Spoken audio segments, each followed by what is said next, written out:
In the opal mining region of South Australia lies the little town of Coober Peedy. You're welcome to visit, but don't expect to see much. There aren't many buildings, though the landscape is dotted with ventilation shafts. There's almost no movement at all. So if this is a town, where are its 3,500 residents? Look down.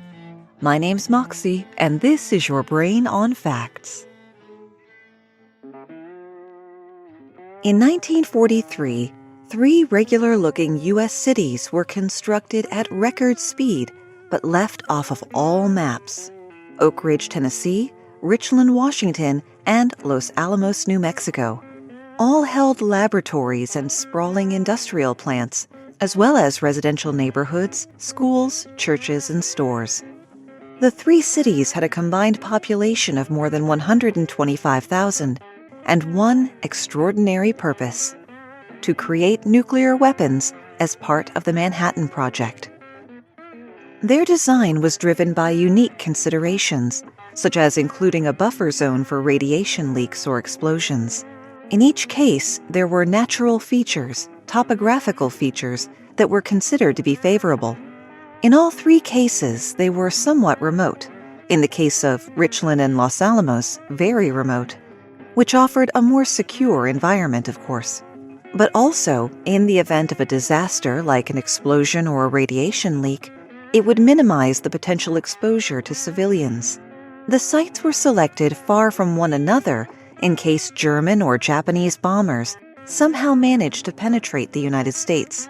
Even the most advanced aircraft at the time would not have been able to take all 3 out on a single bombing run. K-25 plant at Oak Ridge, which was where they enriched uranium using the gaseous diffusion method, of which I know absolutely nothing else, was the largest building in the world under a single roof, spanning more than 40 acres. For perspective against a modern equivalent, and to accidentally steal some of their thunder, that's about 2 Amazon warehouses. Before you begin any building project, you have to clear the site of annoying things like trees and high spots and people. In 1942, the government approached the families that lived near the Clinch River in Tennessee, some of whom had farmed that land for generations, and kicked them out, telling them the land was needed for a demolition range, so as to scare off any holdouts with the threat of adjacent explosions. The town scaled up fast. Oak Ridge was initially conceived as a town for 13,000 people, but grew to 75,000 people by the end of the war, the biggest of the secret cities. The laboratories took up most of that space, but rather than constructing basic dormitories for employees, the architects and designers settled on a more suburban vision. To pull this off quickly and secretly, the architects relied on prefabricated housing. In some cases, a house might come in 2 pieces on the back of a truck to be put together on site. These were called alphabet houses. A houses were the most modest, read tiny, while D houses included full dining rooms. Allowances might be made for large families, but housing was assigned based on seniority and race. This was the early 40s, after all. The secret suburbs for factories manufacturing megadeaths were segregated by design. Their houses were called hutments, little more than plywood frames that lacked indoor plumbing, insulation, or glass in the windows. Ironically, at the same time, the first 2 public schools in the South to be desegregated were in Oak Ridge. They even threatened to secede from the state of Tennessee in order to desegregate. I don't get how these things go together. There were white families in the hutments as well, and all the residents of the lower-class neighborhood were under more surveillance and stricter rules than the families in the nice houses. How strict? Well, maybe like forbidding married couples from living together. By the end of the war, most of the white families had been moved out of the hutments, but many of the African-American families continued to live in them until the early 50s. To get a real sense of how bad these things were, I could describe them in greater detail, or I could send you over to see the pictures on the Vodacast app, the partner for today's show. What is Vodacast? It's a podcast listening app. Wait, I know you already have one. Otherwise, it's unlikely you'd be listening to this here, except for my buddy Erspo, who listens on YouTube. Love you, babe. Whether this was what the designers initially intended or not, the Vodacast app is going to be an amazing tool for nonfiction educational type podcasts like this, both for the show and for the audience, because it provides a really quick, simple way all in one place to listen to your favorite podcast and get all kinds of supplemental information. And on my end, it's really easy to put together that supplemental information. You guys know how I've been struggling lately with the lung issues. I'm not even going to tell you how many times I had to stop and take a break during recording this episode, where that used to be a just do it in one breath process. So anything that makes it easier for me to get back into the swing of doing my podcast, it is a-okay by me. Vodacast is available on both Android and Apple. Check it out right now. These towns didn't appear on any official maps, and visitors were screened by guards posted at the entrances. Anyone over the age of 12 had to have an official ID card. Firearms, cameras, and even binoculars were prohibited in the entire town. Billboards were installed all over the place to remind workers keep their mouth shut about their work, even though most workers didn't know very much about the project's actual scope. For example, your job may be to watch a gauge for 8 hours and flip a switch if it goes too high. You don't know what you're measuring or what the machine is doing. All you've been told is to flip the switch when the needle hits a certain number. The use of words such as atomic and uranium was taboo, to say the least. In Los Alamos and Richland, the entire neighborhood could have the same mailing address. At Oak Ridge, street addresses were designed to be confusing to outsiders. Reminds me of the rare occasions I had to mail my goat milk soaps to Japan. Bus routes might be called X10 or K25, while dorms had such simple names as M1, and there were no signs on the buildings to tell you which one was which. The town was full of such cryptic ciphers, and even the employees didn't know how to decode them all. When the U.S. dropped the atom bomb on Hiroshima, Japan in 1945, the city's secret was out. Many residents celebrated this turning point in the war, but not all. Mary Lowe Mitchell, a typist in Oak Ridge, was quoted in an exhibit at the National Building Museum in D.C. The night that the news broke that the bombs had been dropped, there were joyous occasions in the streets, hugging and kissing and dancing and live music and singing that went on for hours and hours. But it bothered me to know that I, in my very small way, had participated in such a thing. I sat in my dorm room and cried. All three cities remained part of the military-industrial complex, continuing to work on nuclear weapons during the Cold War, as well as broader scientific research. Today, the facilities at Oak Ridge are heavily involved in renewable energy, minus the barbed wire fence and guard posts. For most of the 20th century, if the U.S. was doing it, so was the USSR. We had closed cities to build nuclear weapons, and so did the Soviet Union. We had 3, they had lots. Like a lot. Like multiple screens on the Wikipedia list a lot. Where the U.S. began to open its closed cities after the war, the USSR was building more and more of them, and not just for nuclear weapons. These closed cities were nicknamed post boxes because they would be named for the nearest non-secret city and the end of the postcode, or they were simply called boxes for their closed nature. During the 2 decades following World War II, dozens of closed cities were built around the country. Some were nokugurari, science cities, or akademgorodoki, academic cities, while others developed military technology and later spacecraft. The official name was Closed Administrative Territorial Formations, or and I apologize to anyone who speaks even a lick of Russian for this. Zakrytai administrativno-territorialnie obrazovania, or ZATOs or Zatos. Zatos is a hell of a lot easier to say. These cities were largely built by slave labor from the Gulag prison camps, which at the time accounted for 23% of the non-agricultural labor force in the Soviet Union. They were guarded like gulags too, surrounded by barbed wire and guards, with no one allowed to enter or leave without official authorization.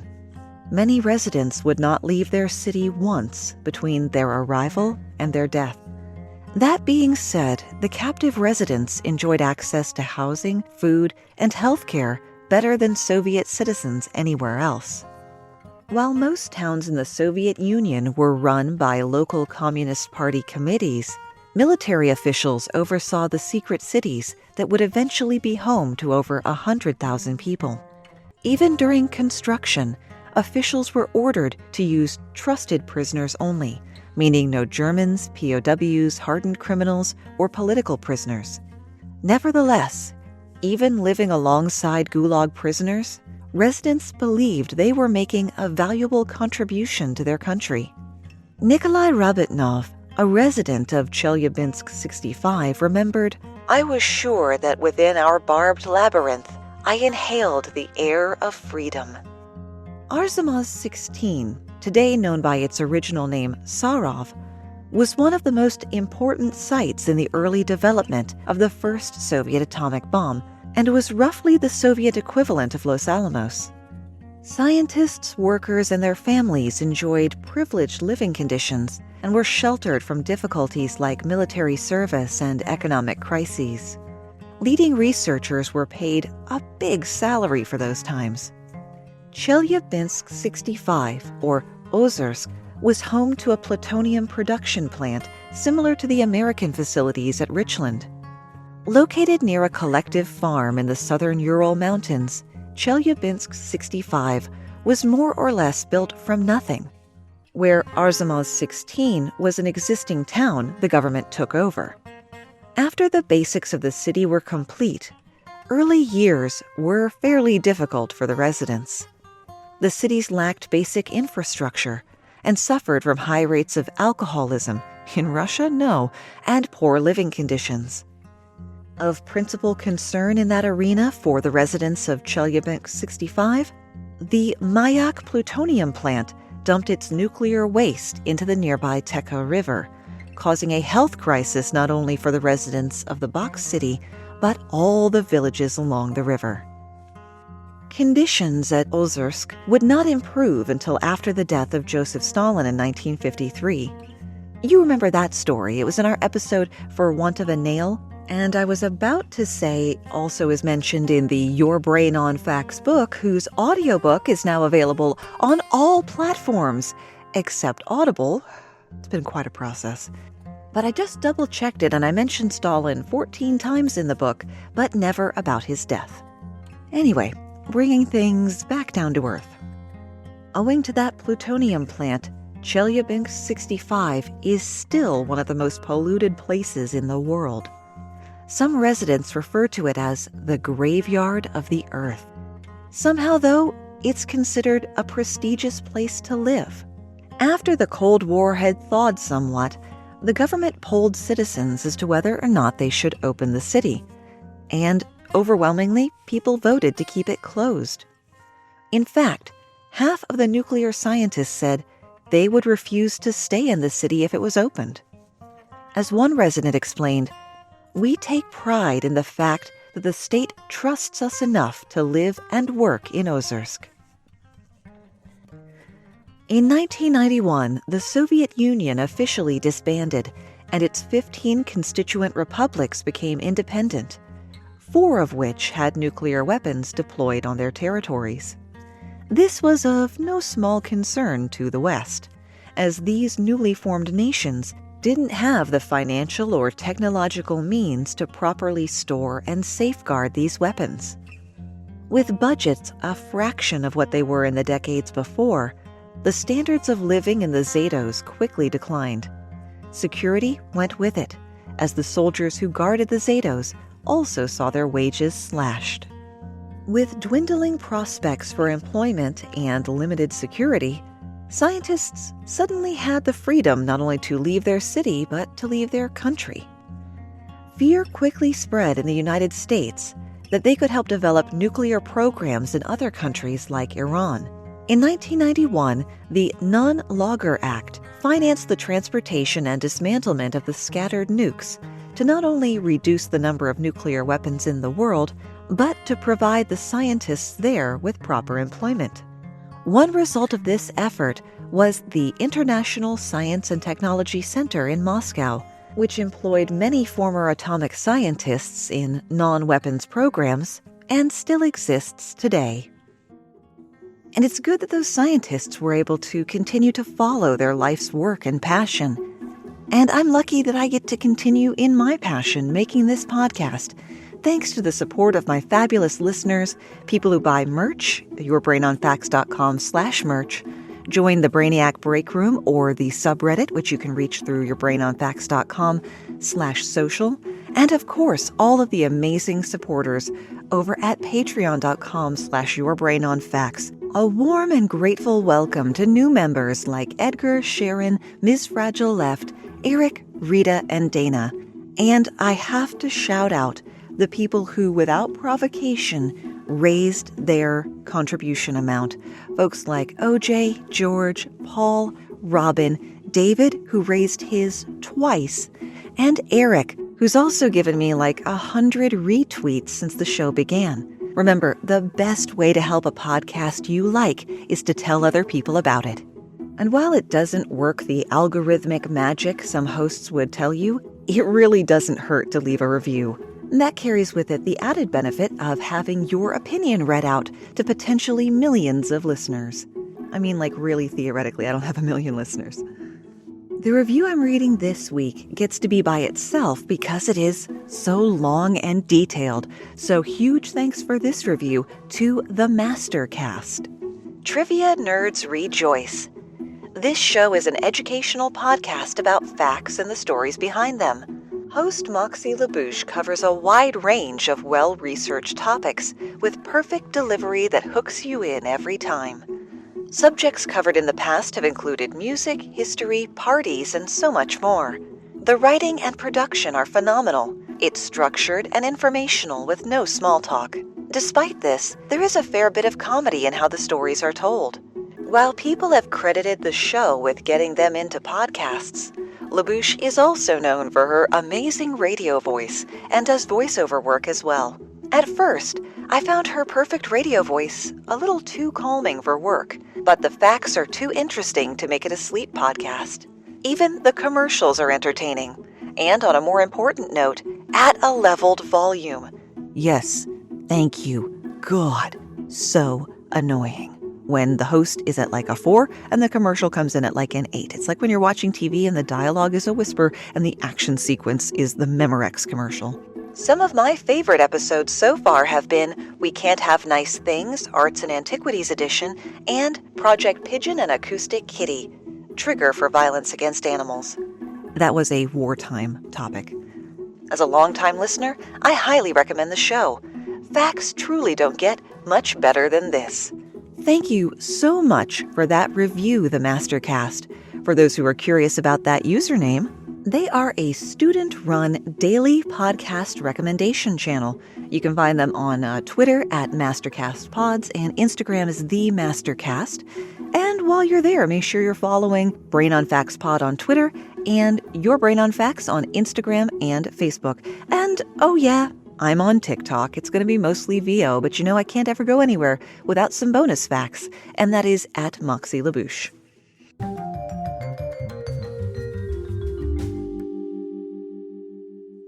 If you're looking for an immersive escape, look no further than the sponsor for today's show, the City of Ghosts podcast. City of Ghosts is an audio drama about wealth, corruption, entrenched power, and the ghosts of New York City. It's a supernatural neo-noir thriller starring Bridget Lundy Payne of Netflix's Atypical as a misanthropic information broker who makes her living buying and selling the dirty secrets of the city's elite. With themes like personal identity, immigration, city corruption, mental health, queer characters, and the hidden pasts that define us all. City of Ghosts is made with and by a diverse team and features immersive cinematic sound design and a lush score. And the best part is, City of Ghosts is starting now. You can get in on the ground floor. No worry about getting lost if you jump in media res or trying to go back to episode 1 and catch up. Episode 1's happening right now. Look up City of Ghosts on your favorite podcast player or go to cityofghostspodcast.com.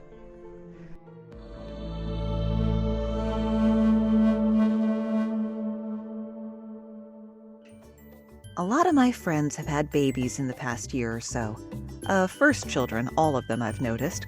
So I'm definitely going to recommend that they all check out the Healthy Postnatal Body podcast with postnatal expert Peter Lapp. Peter answers all your postnatal health and fitness related questions and does interviews with a wide variety of expert guests. Genuine experts. No goop stuff, okay? Subscribe to the Healthy Postnatal Body podcast on your favorite podcast player. Learn more at healthypostnatalbody.com and be sure to download your free postnatal health guide.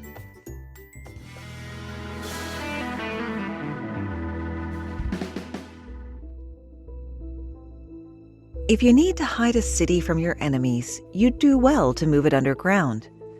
Built in the late 50s in Wiltshire, England, the massive complex, codenamed Burlington, was designed to safely house up to 4,000 central government personnel in the event of a nuclear strike. In a former Bath stone quarry, that's Bath the town, the city was to be the site of the main emergency government war headquarters, the country's alternative seat of power if the worst should happen. Over 2/3 of a mile or 1 kilometer in length, and boasting around 60 miles or 97 kilometers of roads, the underground site was designed to accommodate the Prime Minister, cabinet staff, civil servants, and an army of domestic support staff. Blast-proof and completely self-sufficient, the secret underground site could accommodate up to 4,000 people in complete isolation for up to 3 months. Although it was fortunately never used, all those roads ran between underground hospitals, canteens, kitchens, warehouses, dormitories, and offices.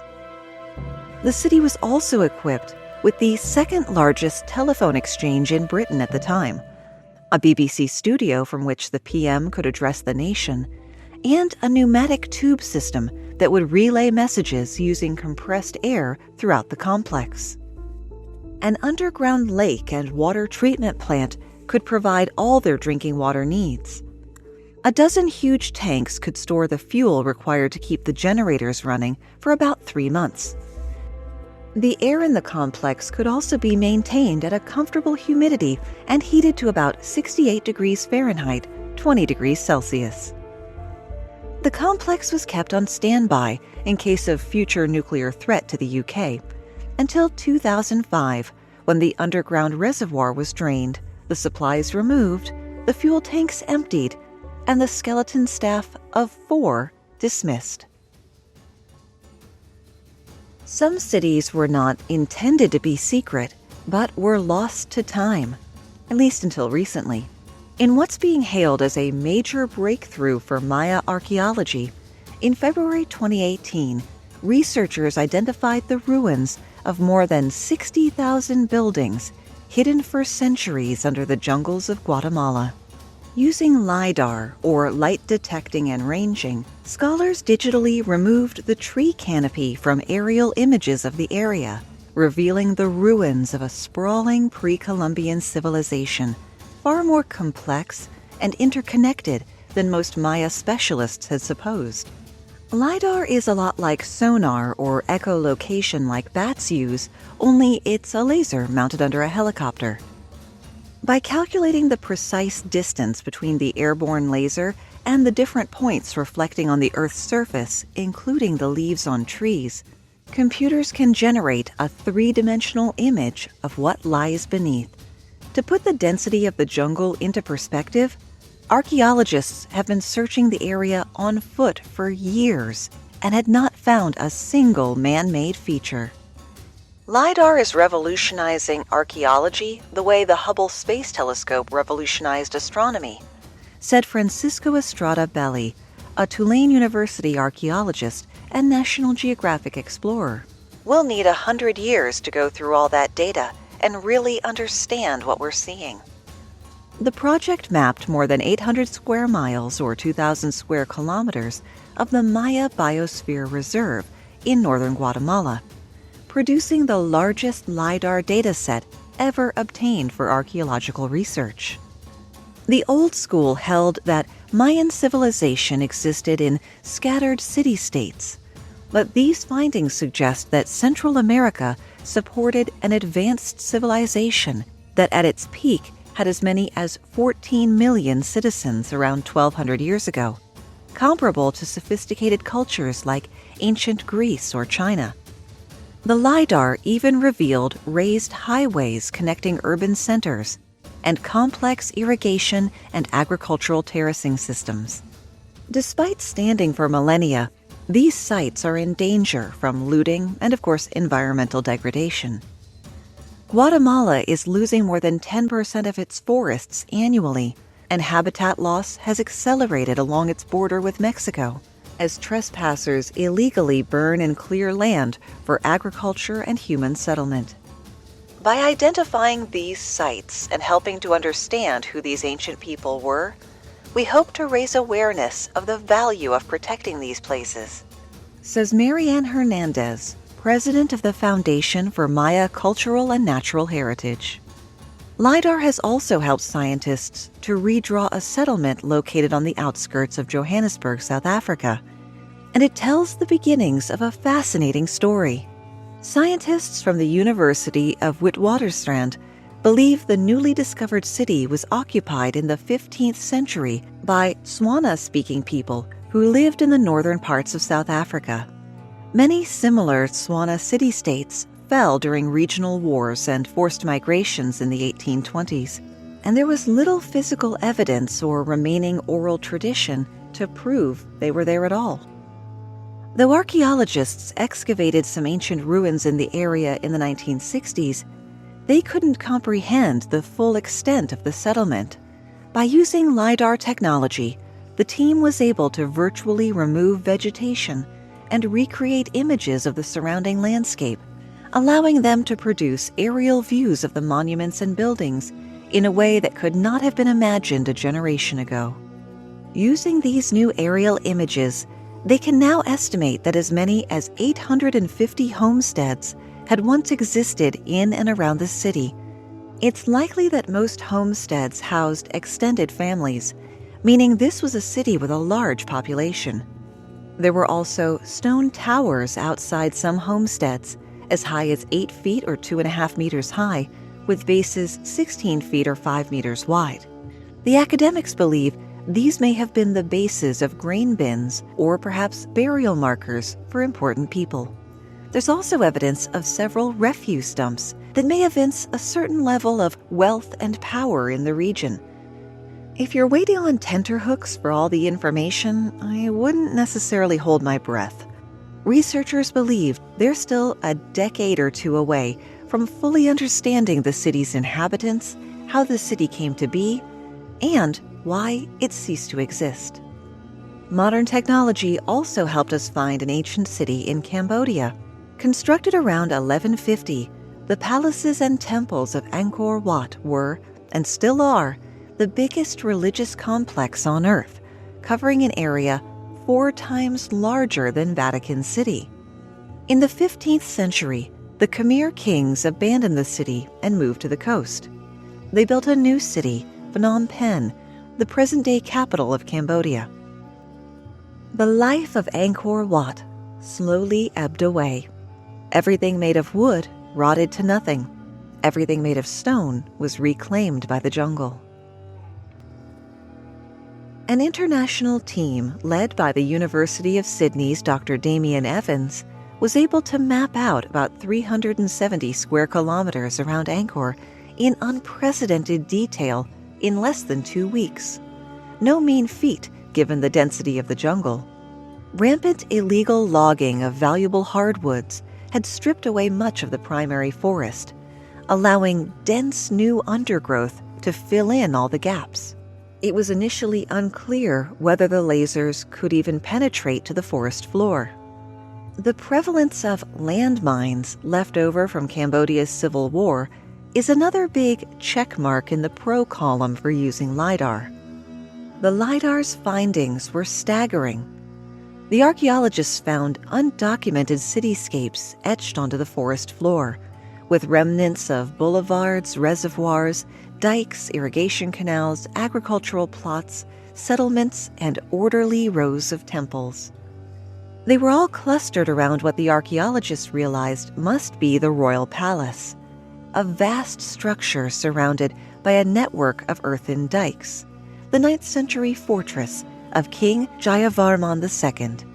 To suspect that a city is there, somewhere underneath the forest, and then to see the entire structure revealed with such clarity and precision was extraordinary, Evans said. It was amazing.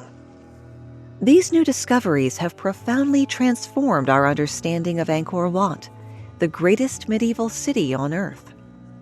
Most striking of all was evidence of large-scale hydraulic engineering, the defining signature of the Khmer Empire, used to store and distribute seasonal monsoon water using a complex network of huge canals and reservoirs. Harvesting the monsoon provides food security and made the ruling elite fantastically rich. For the next 3 centuries, they channeled their wealth into the greatest concentration of temples on Earth. Angkor Wat was a bustling metropolis at its peak, covering 600 square miles or 1,000 square kilometers. For another dose of perspective, it would take London 7 centuries to catch up to that size. Bonus fact, and not to be an extraordinary pedant, but monsoon refers not to the heavy rains in the rainy season from May to September, but the strong, sustained winds that bring them. And that's where we run out of ideas, at least for today. Some cities are hidden, not for subterfuge or dereliction, but by necessity. 80% of the world's opals come from the area of Coober Peedy, but that wealth is nothing to the sun. It's going to continue with its Mad Max motif. Hope you like summer high temperatures of 115 degrees Fahrenheit or 47 degrees Celsius, but underground it's only about 74 or 23 respectively. When heavy mining equipment was introduced a century ago, people took advantage of it to dig themselves homes, a church, and later hotels, a museum, casino, gift shop, and of course, a pub. Remember, you can always find the script for the show and the source note links at yourbrainonfacts.com. Thanks for spending part of your day with me. And remember, if you ever need any corporate or e-learning voice work, moxielabouche.com.